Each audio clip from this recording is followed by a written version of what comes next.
So, this is our seventh lecture on the topic that is chapter number 9 Current Electricity of 12th Science of Maharashtra Board. And in today's lecture, we are discussing three derivations or three applications of potentiometer. These applications each are for 3 mark and all the derivations are important as far as your board exam is concerned, and their formulas are important as far as your NEET and JEE exam is concerned. So concentrate on the topic. सगळ्यांनी व्यवस्थित समजून घ्या. एकदम सोपा concept आहे. Practical purpose आहे. प्रॅक्टिकलसारखंच तुम्हाला या ठिकाणी लक्ष ठेवायचं आहे. प्रॅक्टिकल जसं तुम्ही समजून घेता त्याच प्रकारे हा थेरॉटिकल पॉईंट प्रॅक्टिकलच्या सारखाच समजून घ्यायचा आहे आणि व्यवस्थित लक्षात ठेवायचं आहे. एकदम इझी आहे, त्यामुळे तुम्हाला लिहायला पण सोपं जाईल. ओके, आपण पहिलं ॲप्लिकेशन बघतोय पोटेन्शियोमीटरचं. And the first application is comparison of EMF of two cells separately. म्हणजे पहिला सेल लावायचा, त्याची EMF म्हणजे त्याची EMF म्हटल्यापेक्षा त्याची बॅलन्सिंग लेंथ शोधायची, त्याला समजा आपण L1 म्हटलं. नंतर दुसरा सेल लावायचा पोटेन्शियोमीटरवर, त्याच्यासाठी बॅलन्सिंग लेंथ शोधायची, त्याला समजा आपण L2 म्हटलं. तर या दोन सेलचे जे EMF आहेत समजा E1 आणि E2 यांचं रिलेशन या L1 आणि L2 सोबत काय असतं हे या ॲप्लिकेशनमध्ये आपल्याला समजतं. ठीक आहे. Okay, so what are the connections for this particular application. The connections are like this. पहिले आपण सर्किट डायग्राम बघून घेऊ आणि नंतर मग कनेक्शन मी डिस्कस करतो आहे. बघा, ही ती पोटेन्शियोमीटर वायर AB, ही याची length of this wire may be 4 metre, 10 metre, 2 metre, anything depending on that company of potentiometer. Potentiometer हा वुडन बोर्डवर फिक्स असतो आणि फक्त एवढंच ते पोटेन्शियोमीटरमध्ये असतं. ठीक आहे. Now through this wire we have to pass current, और to this potentiometer we have to apply current by means of a source. So that source is this. हा जो EMF आहे, हा EMF या पोटेन्शियोमीटर वायरमधनं करंट पाठवण्यासाठी वापरला जातो. ठीक आहे. सर्किट चालू बंद करण्यासाठी की हा rheostat is a variable resistance which is use to control the current through this wire. If you increase resistance of this rheostat, then current flowing through the wire decreases, and if you reduce the resistance of this rheostat, current flowing through the wire increases. Okay, so this is biasing circuit for potentiometer. या पोटेन्शियोमीटरसाठी हे biasing circuit आहे, हे fix असतं, त्याच्यामध्ये काही बदल होत नाही. ठीक आहे. हे आपल्याला पोटेन्शियोमीटर वायरला जोडायचं आहे. बॅटरी की ज्याचं EMF E आहे, एक की सिंपल की K आणि रिओस्टेट या पोटेन्शियोमीटर वायरच्या सिरीजमध्ये जोडायचं आहे. त्यानंतर असं जोडत असताना या बॅटरीचा पॉझिटिव्ह आपण पॉईंट Aला जोडतो आहे आणि निगेटिव्ह पॉईंट Bला जोडतो आहे. म्हणजे Aचं पोटेन्शियल जास्त असेल Bपेक्षा. So this battery must be connected such that the potential of point A must be greater than potential of point B. हा पॉईंट व्यवस्थित लक्षात ठेवा. At the same point A, त्याच पॉईंट Aला की ज्याचं पोटेन्शियल जास्त आहे त्यालाच ही जी बॅटरी आपल्याला ज्या बॅटरीचं EMF कम्पेअर करायची आहेत त्या दोन्ही बॅटरींचे पॉझिटिव्ह जोडायचे. ठीक आहे. So to the point A, positive of both the batteries whose EMF we have to compare is connected. Negative of both the battery is connected to a two-way key.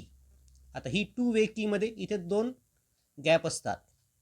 He gap जर आपण pack केली तर ही battery सर्किटमध्ये असेल, ही gap जर आपण pack केली तर ही बॅटरी सर्किटमध्ये येते. ठीक आहे. म्हणजे K1 ही की जर आपण क्लोज केली तर E1 हा सेल सर्किटमध्ये असेल. K2 ही की जर आपण क्लोज केली तर E2 हा सेल सर्किटमध्ये असेल.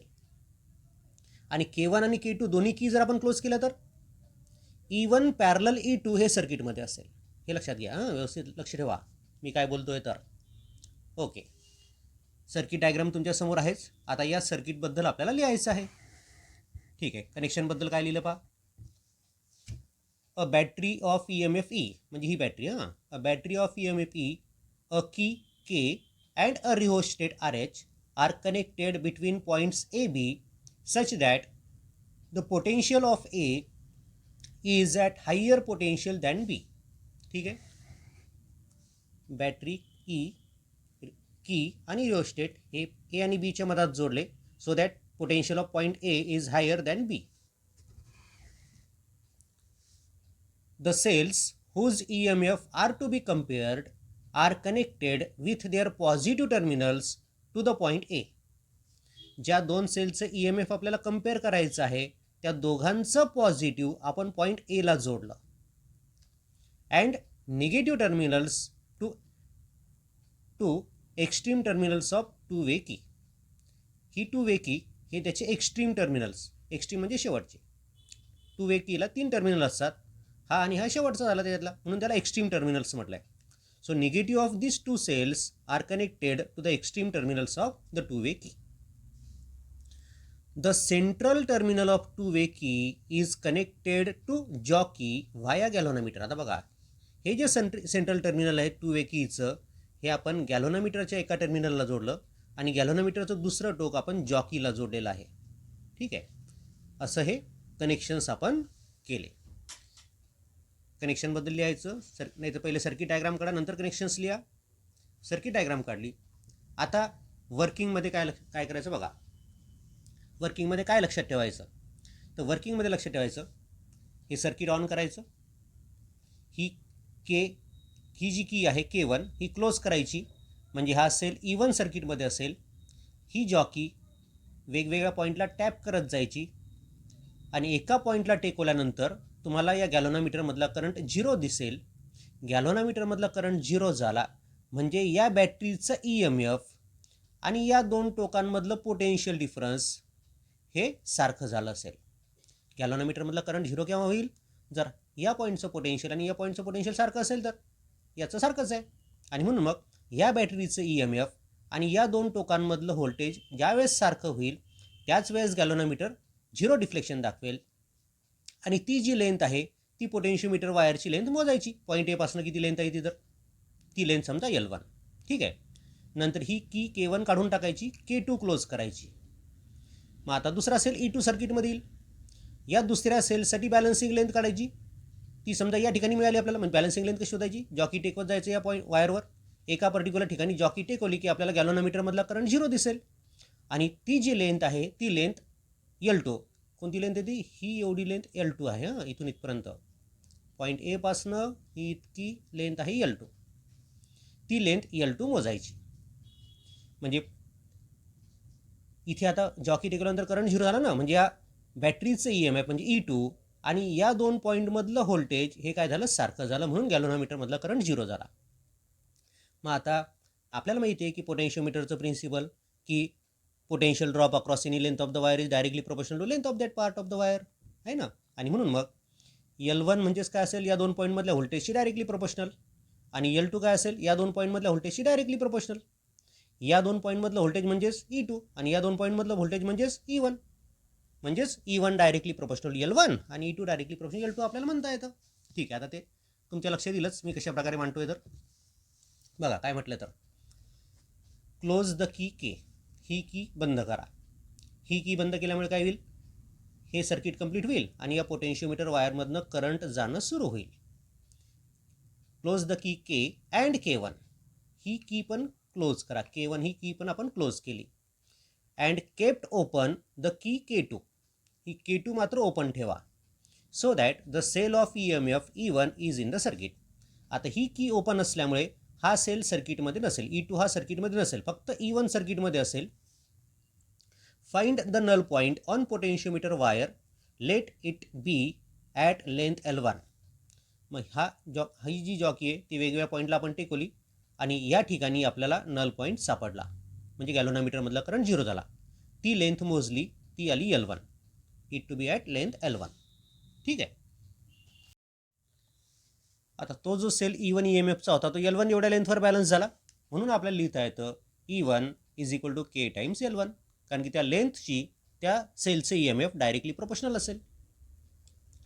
आता पुढे काय करायचं होतं आपल्याला, आता आपल्याला दुसरा सेल सर्किटमध्ये घ्यायचा होता E2.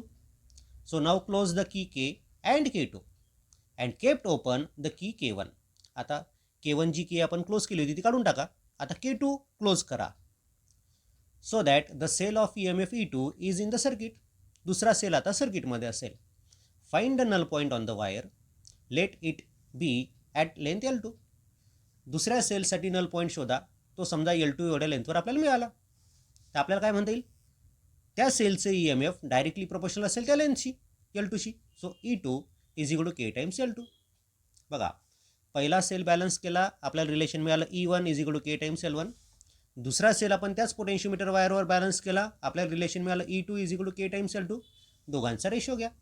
So 1 divided by 2 implies. So E1 upon E2 is equal to K झाला cancel, L1 upon L2.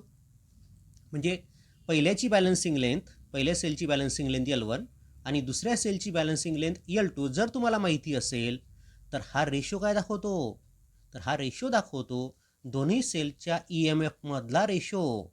So you can compare the EMF of two cell. Thus EMF of two cells can be compared separately using potentiometer.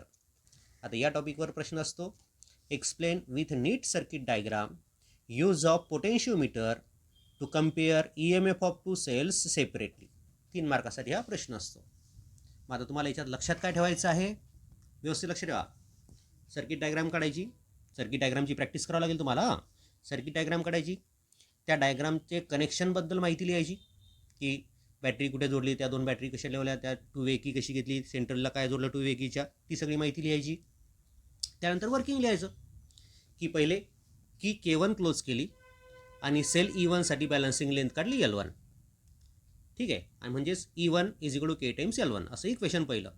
नंतर K2 ही की close केली आणि sale E2 साठी आपण balancing length काढली L2. म्हणजे आपल्याला लिहिता येतं E2 is equal to K times L2. दोघांचा रेशो घ्यायचा. So E1 upon E2 is equal to K1 upon E1 upon E2 is equal to L1 upon L2. ठीक आहे, एकदम शॉर्टकटमध्ये पण तुम्हाला ते लक्षात ठेवता येतं. आणि लक्षात ठेवण्यासाठी मी जे सांगितलं ते व्यवस्थित लक्षात ठेवा. Now second application of potentiometer and the application is comparison of EMF of two cells by sum and difference method. आता हे दुसरं ॲप्लिकेशन आहे की ज्या मेथडने तुम्हाला त्या 2 सेलचे EMF कम्पेअर करता येतं. सम अँड डिफरन्स म्हणजे एकदा सेल असे जोडायचे की ज्यांचं EMFचं ॲडिशन होतं, आणि डिफरन्स म्हणजे एकदा सेल असे जोडायचे की ज्यावेळेस त्या 2 सेलच्या EMFचं सबट्रॅक्शन होणार आहे. मग त्यावेळेस त्या सेलचं EMF कसं कम्पेअर करायचं या संदर्भात हे त्या पोटेन्शियोमीटरचं ॲप्लिकेशन. ठीक आहे, म्हणजे 2 सेल सम अँड डिफरन्स मेथडनी कशी कम्पेअर करतात. मग त्यासाठी सर्किट डायग्राम काय आहे, मग सर्किट डायग्रामवरनं कनेक्शन्स कशी लिहायचे ते आपल्या लक्षात येईल. बघा पुन्हा सेम तेच, वायर AB. आता हा पॉईंट B आपला, ही वायर AB म्हणजे ही पोटेन्शियोमीटर वायर. ठीक आहे, 4 मीटर लांबीची असेल, 10 मीटर लांबीची असेल. ठीक आहे, ती कंपनीनुसार बदलते. या पॉईंट Aला आपल्याला हायर पोटेन्शियलवर ठेवायचं आहे कम्पेअर टू पॉईंट B. म्हणून आपण या पॉईंट Aला या बॅटरीचा पॉझिटिव्ह जोडला, बरोबर आहे, आणि बॅटरीचा निगेटिव्ह आपण या पॉईंट Bला जोडला वाया की अँड रिओस्टेट. या कीचं काम काय आहे, सर्किट चालू बंद करणे. या रिओस्टेटचं काम काय आहे, या पोटेन्शियोमीटर वायरमधला करंट कमी जास्त करणे. ठीक आहे, हे आपल्याला सगळं माहिती आहे. नाव टू दिस पॉईंट 2 सेल आपल्याला E1 आणि E2 हे आपल्याला कम्पेअर करायचे आहेत.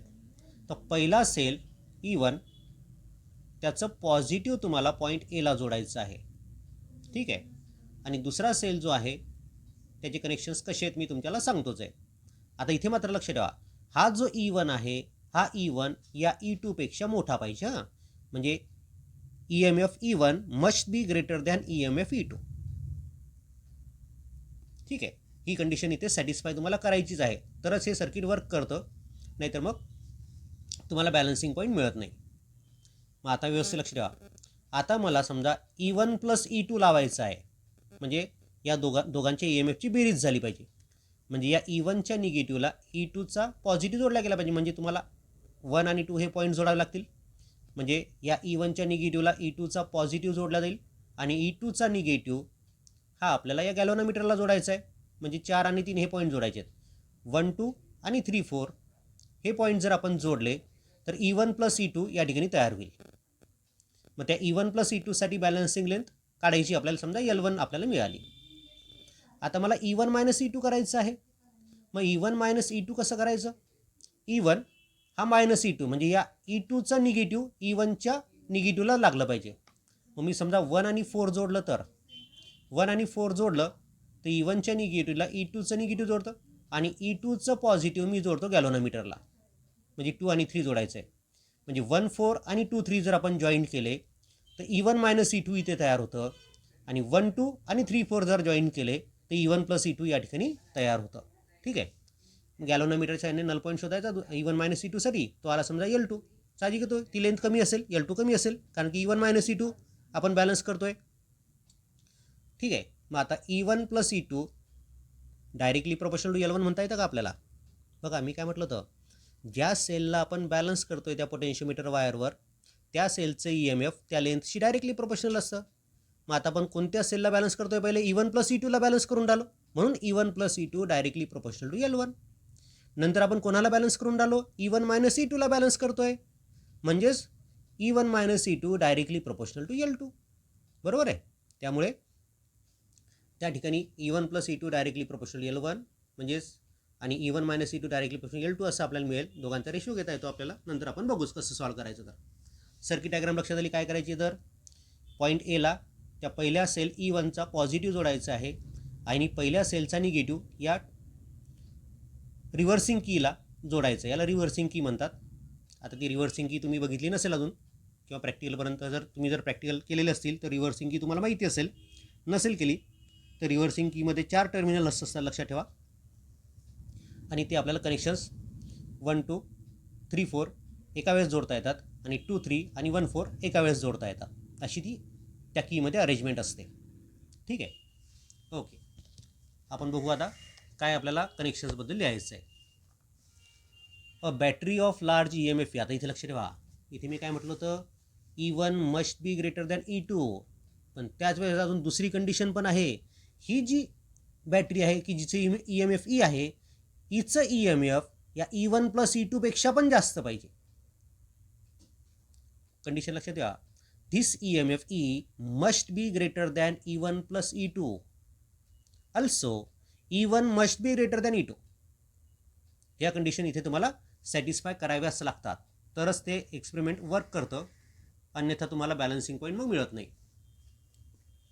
अ battery of large EMF E is greater than E1 plus E2.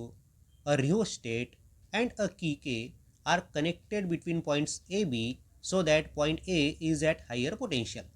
तेच पॉईंट आपण तोच पॉईंट पुन्हा मांडला की A आणि Bच्या मधात की E आणि रिओस्टेट जोडायचे आहेत की जेणेकरून A पॉईंटचं पोटेन्शियल B पेक्षा जास्त असेल. कनेक्शन हेच आहेत. मागच्या याच्यामध्ये पण हेच, डायग्राममध्ये पण तेच होते. Second point, the two cells whose EMF E1 and E2 such that E1 greater than E2. बघा कंडिशन मेन्शन केली मी, such that E1 greater than E2 are to be compared connected as shown. ज्या दोन EMFला आपल्याला compare करायचं आहे ते अशा प्रकारे जोडायचे. ॲज शोन शब्द टाकून द्यायचा, म्हणजे हे बाकीचं तुम्हाला लिहायचं काम पडत नाही. हे याला जोडलं, ते त्याला जोडलं, ते त्याला जोडलं. So as shown. ठीक आहे. The fourth terminal of reversing key is connected to the jockey via galvanometer. The fourth, आता इथे बघा, हे आता फोर्थ म्हणजे कोणतं? हे तिसरं आहे आपल्यासाठी. हां, इथे मी 3 म्हटलेलं आहे. इथे जरी शब्द फोर्थ असला तर हे 3 टर्मिनल्स आपण कनेक्ट केले. याच्या निगेटिव्हला हे कनेक्ट केलं, याच्या पॉझिटिव्हला हे कनेक्ट केलं आणि याच्या निगेटिव्हला हे कनेक्ट केलं, म्हणजे राहिलं कोणतंही चौथं होतं. It is connected to jockey via galvanometer, म्हणून हा फोर्थ शब्द त्याच्यामुळे आला आहे. हां, जरी इथे 3 असलं तरी इथे मी फोर्थ हा शब्द वापरला आहे. ठीक आहे. हे झालं कनेक्शन्स. आलं सगळं कनेक्शनमध्ये. आता वर्किंगमध्ये आपण काय म्हटलं होतं, पहिले E1 प्लस E2 बॅलन्स करायचं, त्याची बॅलन्सिंग लेंथ काढायची L1. नंतर E1 मायनस E2 ला बॅलन्स करायचं, त्याची बॅलन्सिंग लेंथ काढायची L2.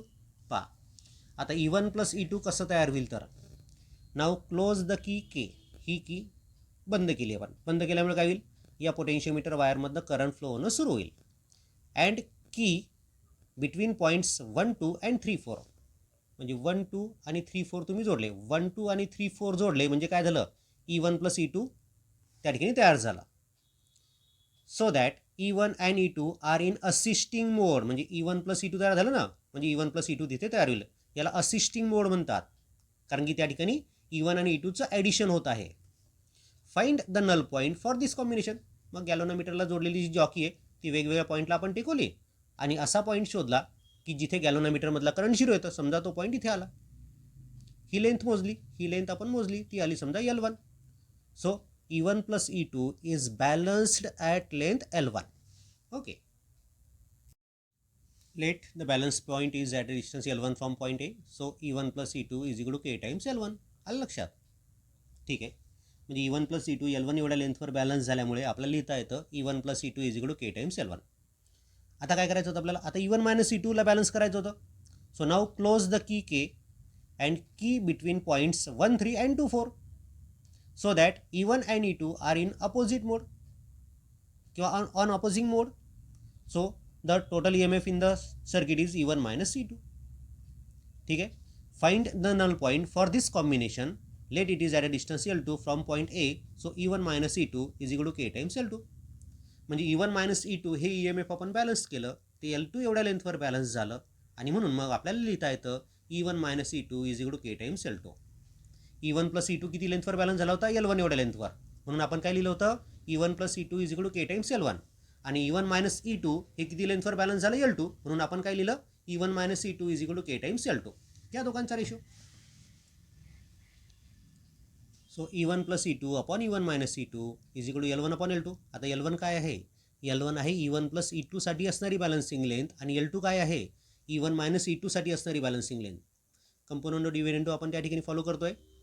न्यूमरेटरमध्ये डिनॉमिनेटर ॲड केला आणि न्यूमरेटरमधनं डिनॉमिनेटर सबट्रॅक्ट केला. So E1 plus E2 plus E1 minus E2 म्हणजे numerator plus denominator upon numerator म्हणजे E1 plus E2 minus E1 plus E2, numerator minus denominator. So it is equal to L1 plus L2 upon L1 minus L2. Simplify केलं याला. So twice E1 upon twice E2 is equal to L1 plus L2 upon L1 minus L2. So E1 upon E2 is equal to L1 plus L2 upon L1 minus L2. आता E1 upon E2 काय आहे? तर त्या दोन सेलचे EMF, त्या दोन सेलच्या EMFचा कंपॅरिझन. काय आला फॉर्म्युला आपल्याजवळ? L1 plus L2 upon L1 minus L2. So the EMF of the two cells can be compared using sum and difference method. याच्यावर प्रश्न असू शकतो. Explain with neat circuit diagram use of potentiometer to compare EMF of two cells using sum and difference method. आता मला सांगा कसं लक्षात ठेवसालेला सम and difference मेथडनी. पहिले E1 प्लस E2 साठी बॅलन्सिंग लेंथ काढायची L1. काय इक्वेशन मिळतं तुम्हाला? E1 plus E2 is equal to K times L1. नंतर दुसरा पॉईंट काय? E1 मायनस E2 साठी बॅलन्सिंग लेंथ काढायची. काय इक्वेशन मिळतं तुम्हाला? E1 minus E2 is equal to K times L2. दोघांचा रेशो घ्यायचा. So E1 plus E2 upon E1 minus E2 is equal to L1 upon L2. Component divide into करायचं आणि आपल्याला मिळतं E1 upon E2 is equal to L1 plus L2 upon L1 minus L2. ठीक आहे. Circuit diagram सगळ्यांना काढून बघायची आहे, त्याची प्रॅक्टिस करायची. सर्किट डायग्राम टाईमवर जमत नाही, ठीक आहे, म्हणून त्याची प्रॅक्टिस करा. Now the third application of potentiometer and it is use of potentiometer to find internal resistance of a cell. एखाद्या सेलचं इंटरनल रेजिस्टन्स तुम्ही पोटेन्शियोमीटरच्या सहाय्याने काढू शकता. बघा, पहिलं ॲप्लिकेशन काय होतं? Comparison of EMF separately. दुसरं ॲप्लिकेशन काय होतं? Comparison of EMF by sum and difference method. आणि तिसरं ॲप्लिकेशन काय आहे? The internal resistance by potentiometer. आता इंटरनल रेजिस्टन्स काढण्यासाठी कनेक्शन्स कसे आपल्याला करायचे आहेत त्यासाठी मी सर्किट डायग्राम पहिले बघू आपण. ती सर्किट डायग्राम समजून घेऊ आणि त्यानुसार कनेक्शन्स आपल्याला लिहायचे आहेत. बघा पुन्हा, ती पोटेन्शियोमीटर वायर AB आहे. या पोटेन्शियोमीटर वायरचा पॉईंट A हा हायर पोटेन्शियलवर आपल्याला ठेवावा लागतो कम्पेअर टू पॉईंट B. म्हणून पॉईंट Aला बॅटरीचा पॉझिटिव्ह जोडला आणि पॉईंट Bला बॅटरीचा निगेटिव्ह जोडला वाया की अँड रिओस्टेट. या कीचं काम असेल सर्किट चालू बंद करणे. या रिओस्टेटचं काम असेल या पोटेन्शियोमीटर वायरमधनं जाणारा करंट कमी जास्त करणे. आणि या सोर्स ईचं काम असेल करंट पाठवणे या पोटेन्शियोमीटर वायरमधनं. आता लक्ष ठेवा, हे तर सर्किट सगळीकडे कॉमन आहे. त्या E1/2 सेपरेटलीमध्ये पण हेच होतं, सम अँड डिफरन्स मेथडमध्ये पण हेच सर्किट कॉमन होतं.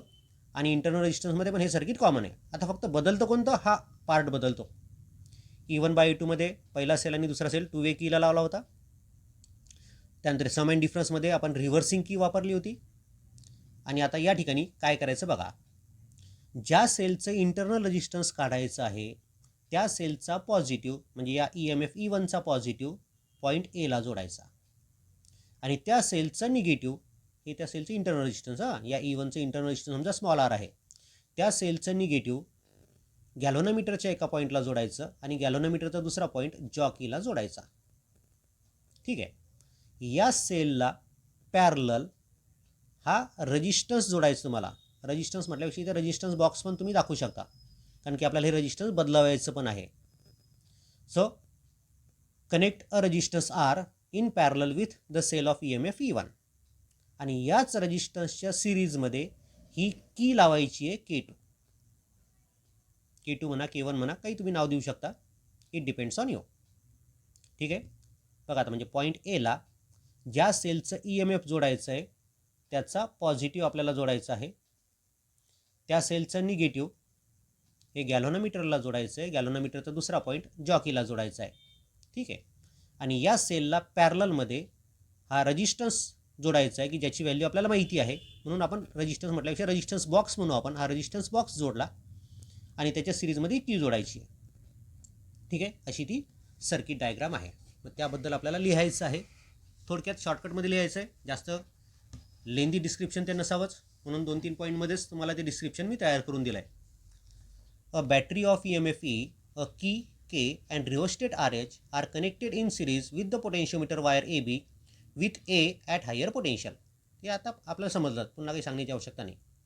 Let E1 be the EMF of a given cell whose internal resistance R is to be found. ज्या सेलचं इंटरनल रेजिस्टन्स काढायचं त्याचं EMF समजा E1 आहे, is connected to the potentiometer wire through a galvanometer G and jockey J. तो आपण त्या potentiometer वायरला जोडला, त्याला गॅल्व्हनोमीटर आणि जॉकी जोडलेली आहे. A resistance box R is connected across the cell E1 through the key K2. Resistance box R, हा resistance box आहे, is connected across the cell. Across the cell म्हणजे पॅरललमध्ये, थ्रू द की K2. ठीक आहे. हे झालं त्या सर्किटचं explanation. Circuit diagram काढायची, सर्किटचं एक्सप्लेनेशन लिहायचं, त्यानंतर वर्किंग. आता वर्किंगमध्ये काय म्हणतील पहा, पहिले या सेलला बॅलन्स करायचं. मग फक्त सेलला जर मला बॅलन्स करायचं आहे तर हा रेजिस्टन्स बॉक्स सर्किटमध्ये नसला पाहिजे, म्हणजे ही की जी की आहे K2 ती ओपन ठेवायची. ही जर ओपन ठेवली तर हा रेजिस्टन्स सर्किटमध्ये नसेल. ठीक आहे. मग या सेलला बॅलन्स करायचं, समजा L1 एवढ्या लेंथवर तो बॅलन्स झाला, त्याची लेंथ आपल्याला मिळेल E1 डायरेक्टली प्रोपोर्शनल L1 म्हणजे E1 is equal to K times L1. नंतर हा रेजिस्टन्स याला पॅरललमध्ये जोडायचा. हा रेजिस्टन्स बॉक्स याला पॅरल म्हणजे की K2 क्लोज करायची, म्हणजे हा रेजिस्टन्स याला पॅरलमध्ये येईल. म्हणजे हा जो सोर्स आहे, हा सोर्स आता या रेजिस्टन्समधून करंट पाठवायला लागेल. जेव्हा सोर्स करंट पाठवत नसतो तेव्हा त्याच्या दोन टोकांमध्ये EMF असतं, हे आपल्याला माहिती आहे. आणि जेव्हा तो सोर्स करंट पाठवत असतो तेव्हा त्याच्या दोन टोकांमध्ये काय असतं, पोटेन्शियल डिफरन्स. म्हणजे जेव्हा हा रेजिस्टन्स याला पॅरललमध्ये लागेल तेव्हा या दोन टोकांमध्ये काय असेल, पोटेन्शियल डिफरन्स. आणि जेव्हा हा रेजिस्टन्स याला पॅरललमध्ये नसेल तेव्हा या दोन टोकांमध्ये काय असेल, EMF. पॉईंट व्यवस्थित लक्षात ठेवा. ठीक आहे. तो फक्त सेल आपण लावला E1 EMF असणारा, त्याला बॅलन्स केलं. The null point is then found for this cell which is at a distance L1 from point A. So E1 is equal to K times L1. ठीक आहे. फक्त सेल बॅलन्स केला, balancing length काढली L1, equation मिळालं आपल्याला E1 is equal to K times L1, कारण की त्या सेलचं EMF E1 आहे. Now close the key K and K2. आता K2 आपण क्लोज केली, K2 क्लोज केल्यामुळे आता तो रेजिस्टन्स बॉक्स जो आहे तो पॅरललमध्ये येईल त्या सेल E1च्या. So that the cell of EMF E1 and resistance R are in parallel. The null point is found for this parallel combination which is at a distance L2 from point A. आता तुम्ही जो null point शोधणार आहात तो त्याच सेलसाठी शोधून राहिले, पण आता तो सेल काय करतोय, त्या रेजिस्टन्स बॉक्समधनं करंट पाठवतोय, म्हणजे त्या सेलच्या दोन टोकांमध्ये पोटेन्शियल डिफरन्स असेल. म्हणजे पोटेन्शियल डिफरन्ससाठी तुम्ही नल पॉईंट शोधताय. साहजिकच आहे, EMF पेक्षा पोटेन्शियल डिफरन्स कमी असतो, म्हणून नल पॉईंट आपल्याला कमी अंतरावर मिळेल, म्हणजे L2 is less than L1 असेल. Which is at a distance L2 from point A. So V is equal to K times L2. आता इथे व्ही का बरं लिहिलं मी, E1 का नाही लिहिलं, कारण की तो सेल करंट पाठवते त्या रेजिस्टन्समधनं, त्यामुळे त्या सेलच्या दोन टोकांमध्ये पोटेन्शियल डिफरन्स असेल. So V is equal to K times L2. त्याला इक्वेशन नंबर 2 म्हटलं, दोघांचा रेशो घ्या. So E upon V, E1 upon V is equal to K times L1 upon K times L2 म्हणजे L1 upon L2.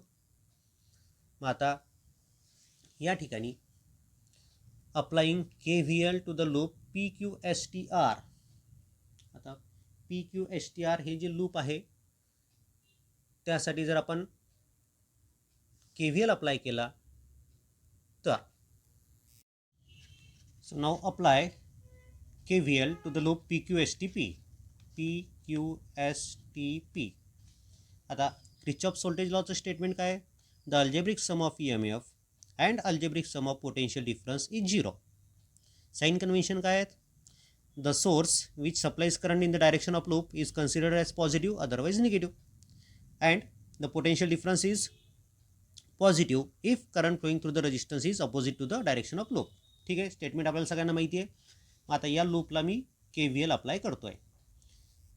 Current I या सेलनी पाठवला आणि तो current I या रेजिस्टन्स R मधनं चालला, म्हणजे करंट I इथे फिरतो आहे. ठीक आहे, मग आता हा एकटा EMF आहे या लूपमध्ये E1, तो काय घ्यायचा, निगेटिव्ह की पॉझिटिव्ह घ्यायचा, इट इज निगेटिव्ह. का बरं निगेटिव्ह, कारण की तो लूपच्या अपोजिट डायरेक्शनी करंट. लूप कसा आहे, लूप PQSTP असा लूप आहे, लूपची डायरेक्शन ही आहे आणि करंट उलट दिशेने चालला, म्हणजे तो सोर्स उलट दिशेने करंट पाठवतोय म्हणून तो निगेटिव्ह घेतला. So it is -E1. हा करंट, हा रेजिस्टन्स R आहे, त्याच्यामध्ये करंट चालला I, so I into R. करंटची दिशा आणि लूपची दिशा अपोजिट आहे म्हणून प्लस, बरोबर आहे. त्यानंतर Q आणि S मध्ये कोणताच रेजिस्टन्स नाही, नंतर S आणि T मध्ये हा रेजिस्टन्स R आहे, त्याच्यामध्ये करंट I चालला आहे.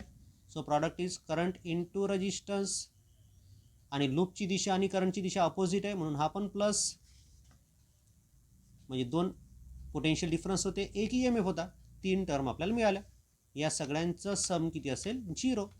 म्हणजेच आपल्याला काय लिहिता येतं, E1 is equal to I into small r plus I into capital R. ठीक आहे, मग आता हीच स्टेप मी डायरेक्ट उचलतो आणि आपल्या डेरिव्हेशनमध्ये टाकतो.